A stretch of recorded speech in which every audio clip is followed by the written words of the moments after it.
ሰላም ለእናንተ ይሁን። እንዴት ናችሁልኝ? ሁሉ አማን ሁሉ ሰላም አለውላችሁ። ጆባባኒ ካማንቲክ ለዘም ካለ ጊዜ በኋላ ተመልሼ መጥቻለሁ። ቪዲዮዎችን ሳልሰራ ቆይቼ ነበር። አሁን ግን በየሳምንቱ አዳዲስ ቪዲዮዎችን አዳዲስ ሀሳቦችን እናነሳለን ማለት ነው።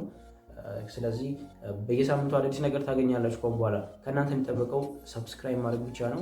ሰብስክራይብ ያላደረጋችሁ ተመልካቾች እንግዲህ ሰብስክራይብ አድርጉ። የዩቲዩብ ቻናሌ አማንቲክ ክሬቲቭ ነው። እንግዲህ ዛሬ ይዤላችሁ የመጣሁት ቪዲዮ ምንድነው? ልክ በመግቢያው ላይ እንዳያችሁት ለኮምፒውተር ማስቀመጫ የሚሆን ቴብል ሜትር ከ20 በሜትር ከ60 የፊት ለፊቱ ሜትር ከ60 ነው። በጎን በኩል ደግሞ ያለችው ኤል ሜትር ከ20 ነች። በጣም ሰፋ ያለ ዴስክቶፖችን መጨመር የምንችልበት ሌሎች ማቴሪያሎችም ካሉን እነሱ ማስቀመጥ የምንችልበት ሰፋ ያለ ጠረጴዛ እንዴት ቤታችን ውስጥ ማዘጋጀት እንችላለን የሚል ነው። ለምንድነው ያነሳሁት ይሄን ነገር? ውጪ ላይ አሉ የአይነት ማቴሪያሎች ግን በዋጋ ደረጃ ውድ ናቸው። ቤት ውስጥ ደግሞ ብንሰራቸው በጣም በአሪፍ ሁኔታ በትንሽ ብር ማለት ነው ቤታችን ውስጥ ማዘጋጀት እንችላለን። በሚቀጥለው ቪዲዮ አንድ ማሳያችሁ ነገር አለ። ከዚህ አሁን ከምንሰራው ከኮምፒውተር ቴብሉ ላይ የሚተርፈንን እንጨት ደግሞ በመጠቀም የመሀል ጠረጴዛ ለሻይ ማለት ነው እሱን ደግሞ እንዴት አድርገን ማዘጋጀት እንደምንችል በቀጣይ ሳምንት ቪዲዮ አሳያችኋለሁ ማለት ነው። እስከዛው ድረስ ግን ዛሬ የምንሰራው ምንድነው የኮምፒውተር ቴብሉ እንዴት አድርገን ማዘጋጀት እንደምንችል አሳያችኋለሁ። ቀጥታ ወደ ቪዲዮ እንግዲህ ቪዲዮውን ከወደዳችሁትና ከተመቻችሁ ላይክ ማድረጉን እንዳትረሱ። የዩቲዩብ ቻናሌን እንግዲህ ሰብስክራይብ አድርጉ። እንግዲህ በ2023 ብዙ ሰብስክራይብ ነው የምጠብቀው። እኔም በየሳምንቱ አዳዲስ ቪዲዮዎችን እንሰራለሁ። እናንተም ሰብስክራይብ ማድረጉ ላይ እንግዲህ አደራላችኋለሁ ማለት ነው። ቀጥታ ወደ ቪዲዮ እንሂድ። ወደ ስራ ከመግባታችን በፊት የሚያስፈልጉ አንዳንድ ማቴሪያሎችን ልንገራችሁ። ባለ 18 ሚሜ ኤምዲኤፍ እና ባለ 6 ሚሜ ኤምዲኤፍ አንዳንድ ያስፈልገናል። ሌላኛው ደግሞ ጣውላ ነው። ያው ጣውላ እንግዲህ 6 በ3 ሴንቲሜትር የሆነ እንዲሁም ደግሞ 3 ሴንቲሜትር በ3 ሴንቲሜትር ስፋት ያለው ማለት ነው ያስፈልገናል። ሚስማር 5 ቁጥር እና 6 ቁጥር ሚስማር፣ ስፒል ሚስማሮችም ያስፈልጉናል። እንጨቶችን ለማጣበቅ የሚጠቅመን ደግሞ ኮላ የእንጨት ማጣበቂያ፣ ብርጭቆ ወረቀት ያስፈልገናል ባለ 40 እና 0። የእንጨት መላጊያ ካላችሁ ያስፈልጋል። ከሌላችሁ ግን ያው መጨናነቅ ያስፈልግን በብርጭቆ ወረቀት እንሰራዋለን። ኤምዲኤፉን መጀመሪያ ላይ እንጨት ቤት ነው ይህንን የሚቆርጡልን። በተለይ ባለ 18ን ማለት ነው። ባለ 6 ሴንቲውን ቤት ውስጥ መቁረጥ እንችላለን። ሜትር ከ60 በሜትር ከ20 የሆነ ኤል ሼፕ አሁን በስክሪኑ ላይ እንደምታዩት እንዳሰመርኩላችሁ ማለት ነው። ሜትር ከ60 በሜትር ከ20 የሆነ ኤል ሼፕ እናስቆርጣለን። ከዛ ሌላ አንድ ኤል ሼፕ ይተርፈናል ማለት ነው ሲቆረጥ። ከላዩ ላይ ደግሞ ያለችውን አሁን እንደማሳያችሁ ሜትር ከ20 በሜትር ከ20 የሆነ እናስቆርጣለን ማለት ነው። ሜትር ከ20 በሜትር ከ20 ለትንሿ ጠረጴዛ እንዲሆነን በሚቀጥለው ሳምንት ነው እሱን የምንሰራው። ግን አስቆርጣችሁ ታስቀምጣላችሁ። ሜትር ከ20 በሜትር ከ60 ያስቆረጥ ነው ኤምዲኤፍ ኤል ሼፕ ላይ ማለት ነው። ጠርዙን ዙሪያውን 4 ሳንቲሜትር ገባ ብለን እናሰምራለን። ይህም የሚሆነው በኋላ እንጨት ስንመታ ወደ ውስጥ ገባ ብለን ስለሆነ 4 ሳንቲሜትር ወደ ውስጥ ገባ ብለን እናሰምራለን። መስመሩን የምናደርገው ከውስጥም ከውጭም በኩል በሁለቱም በኩል ገልብጠን ነው። 6 ሴንቲሜትር በ3 ሴንቲሜትር ስፋት ካለው እንጨት ላይ 70 ሳንቲም ቆርጥና በግራና በቀኝ በኩል እንደሚታያችሁ ማለት ነው ለእግሮቹ እናደርጋለን። እንዲሁም ደግሞ ከላይና ከታች ለመምታት የ50 ሳንቲም ወይም 50 ሴንቲሜትር ርዝመት ያለውን እንቆርጣለን ማለት ነው። የመስኮት አይነት ቅርጽ ነው የምንሰራው። ኮላ ምን ጊዜም ቢሆን ሁለት እንጨቶችን ስንመታ ወይም ስናገናኝ የግድ መሀል ላይ መቀባት ይኖርብናል፣ በደንብ በጥንካሬ እንዲይዝልን። ሚስማር ደግሞ ስንመታ መጠንቀቅ ይኖርብናል እጃችንን ማለት ነው። ሁለት ሚስማር እያደረግን እንመታለን ማለት ነው። መሀል ላይ የምናስገባት ማለት ሶስተኛ አድርገን መሀል ላይ የምናስገባት 64 ሳንቲ ርዝመት ያላት የ6 በ3 ሳንቲሜትሯ የእሷ እንጨት ነች። በዚህ ሁኔታ 3 ተመሳሳይ የሆኑ ልክ የመጀመሪያውን አይነት እንሰራለን። ሶስቱንም እንግዲህ የምናስቀምጣቸው ከምንሰራው ጠረጴዛ በጀርባ በኩል ነው። ገልብጠነዋል ማለት ነው ኤምዲኤፉን።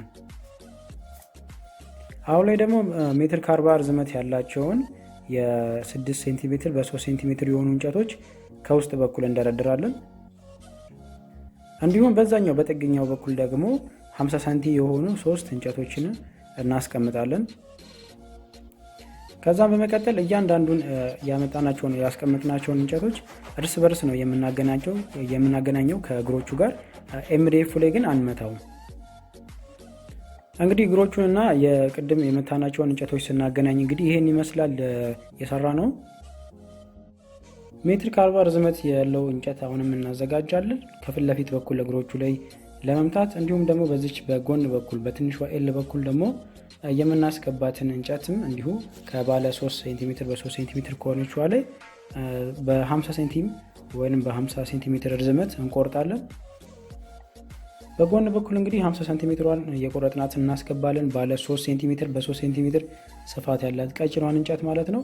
ከዛም በመቀጠል ፊት ለፊት ላይ ደግሞ 6 ሴንቲሜትር በ3 ሴንቲሜትር የሆነውን እንመታለን። ያው እሱን ለማድረግ እንዲመቸን ገልብጠ ነው ከስር በኩል እንመታለን ማለት ነው።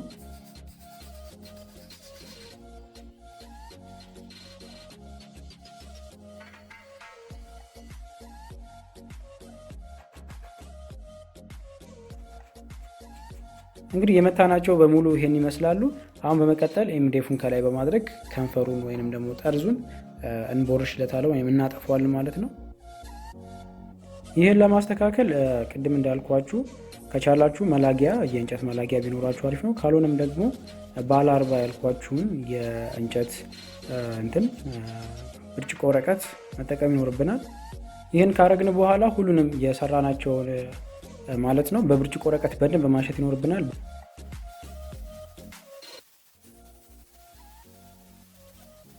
ኮላ ከውሃ ጋር በማቅጠን በመበጥበጥ ማለት ነው ሁሉንም የሰራነውን እንቀባዋለን። ኤምዴፉንም እንደገና ደግሞ ከታች ያለውም እግሮቹንም እንቀባቸዋለን።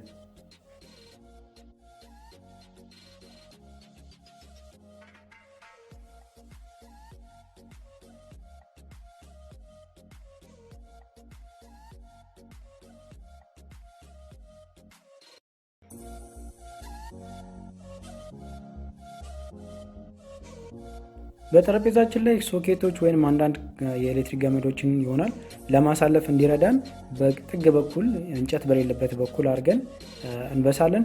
በመሮ መጠቀም ክብ ሰርታችሁ መጀመሪያ ካሰመራችሁ በኋላ በመሮ መብሳት ትችላላችሁ።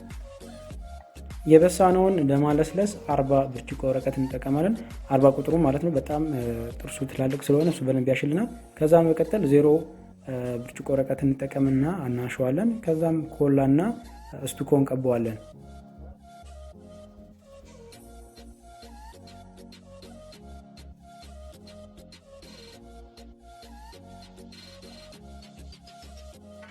የባለ 6 ሚሜ ውፍረት ያለውን ኤምዲኤፍ እንጨት ዙሪያውን ከለካም በኋላ ማለትም የጠረጴዛችንን ዙሪያ ከለካም በኋላ እያንዳንዱን የፊት ለፊትና የጎን ፓርቶች እንሸፍናለን። በምንሸፍንበት ወቅት 4 ሳንቲ ወደ ላይ ከፍ ማለት ይኖርብናል። ከስር በኩል ለንፋስም አንዳንድ ኤሌክትሪክ ገመዶችን ሊሆን ይችላል ሌሎች ነገሮችንም ለማሳለፍ እንዲጠቅመን ከስር ትንሽ 4 ሳንቲ ገባ ብለን እንቆርጥና እንሸፍናለን። እዚህ ጋር የምንጠቀመው የስፒል ሚስማር ይሆናል። ትላልቅ ሚስማሮችን ባለ 6 ሚሜ ላይ መጠቀም የለብንም። ኤምዲኤፍ ላይ እንዲሁም ደግሞ ሌሎች ቦታ ላይ የመታናቸው ሚስማሮች ወደ ውጭ እንዳይታዩ በሚስማር ወደ ውስጥ መቅበር ይኖርብናል።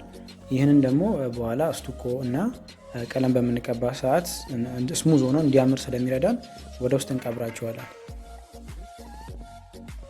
በመቀጠል 6 ሴንቲሜትር አሁን የመታነውን ኤምዲኤፍ ዙሪያውን ኮላ በደንብ አድርገን እንቀባለን።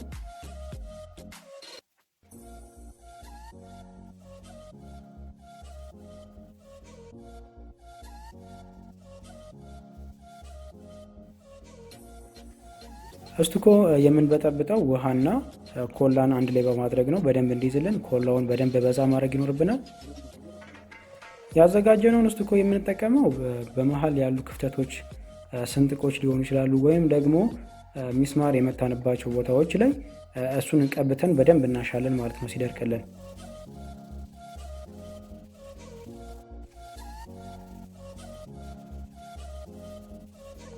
እስቱኮን በደንብ ካሸን በኋላ እንግዲህ ቢጫ አፈር ነው አሁን የምንጠቀመው። ቢጫ አፈርን የምናዘጋጀው በኮላና በውሃ ነው። ኮላውን በዛ ማድረግ ይኖርብናል በደንብ እንዲይዝልን። ለመቀባት የምንጠቀመው ስፖንጅ ነው። በደንብ አድርገን እንቀባለን። ከቀባን በኋላ በ0 ብርጭቆ ወረቀት በጣም ሳይሆን በስሱ አሸት እናደርጋለን። ከዛ በመቀጠል መልሰን ደግሞ ኮላ በላዩ ላይ እንቀባለን ማለት ነው። በምትሰሩ ሰዓት ያው ዝናብ ሊያጋጥማችሁ ይችላል። ለምሳሌ አሁን እኛ ዝናብ አጋጥሞ ወደ ውስጥ ክላስ ውስጥ ነው እየሰራ ያሉት። ስለዚህ እርጥበት እንዳይነካባችሁ እናንተም እንደዚህ ክፍል ውስጥ ወይንም ደግሞ የሆነ ሸራ ነገር ቢሆን ወጥራችሁ ከስር መስራት ይኖርባችኋል። ውሃ ካገኘባችሁ ሊያበላሽባችሁ ይችላል። ቅድም እንዳልኳችሁ ቢጫ አፈሩን ቀብተን ከጨረስንና በዜሮ ብርጭቆ ወረቀት ካሸን በኋላ ኮላ በደንብ መቀባት ይኖርብናል። የጠረጴዛውን የውስጥ ክፍል ለማሳመር እኛ ያው ቤት ውስጥ የነበረ ነጭ ቀለምና ጥቁር ቀለም እንደዚሁ ለቺፕስ እንዲሆን እንደዚህ ዝም ብለን ረጨት አድርገናል። የምትፈልጉ ከሆነ እንደዛ እናንተ ማድረግ ትችላላችሁ፣ ወይንም ደግሞ ኖርማል እንዳለ በቢጫው አፈር ብቻ መተው ትችላላችሁ። ቀለም የምንጠቀመው ሶፋስቲን ይባላል። ሶፋስቲን 7-10 የሚባለውን ቀለም ነው እንግዲህ የምንጠቀመው። እሱን ደግሞ ለማቅጠን የምንጠቀምበት ዱሬንቲን የተባለ ፈሳሽ አለ። ከዛ መቀጠል እሱን በደንብ አድርገን ከቀባም በኋላ መድገምም ትችላላችሁ። ከተወሰነ ደቂቃ በኋላ ሲደርቅላችሁ ወዲያው ደግሞ ቫርኒሽ መቅባት ትችላላችሁ። ቀለሙ እንደደረቀላችሁ ቫርኒሽ በቤንዚን ነው እሱም የሚቀጥነው። በቤንዚን ካቀጠን በኋላ ላዩ ላይ መቀባት እንችላለን ማለት ነው።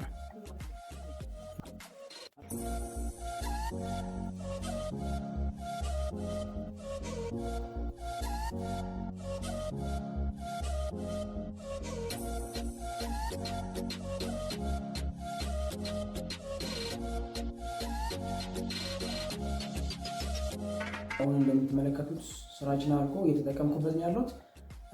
ትንሽ ቪዲዮውን ረዘም እንዳይልባችሁ ብዬ እንትኖቹን አክሽኖቹን ትንሽ ፈጠን አድርጌያችኋለሁ። ግን እናንተ ማንኛውም አይነት ጥያቄ ወይም ሀሳብ ካላችሁ ኮሜንት ላይ ብታስቀምጡልኝ ልመልስላችሁ ዝግጁ ነኝ። የዛሬ ቪዲዮ ይሄን ይመስል ነበር። በሚቀጥለው ሳምንት እንገናኝ። ሰላም ሁኑልኝ። ዩቲዩብ ቻናሌን አማንቴክ ፌርቲ ሰብስክራይብ ማድረጉን እንዳትረሱ።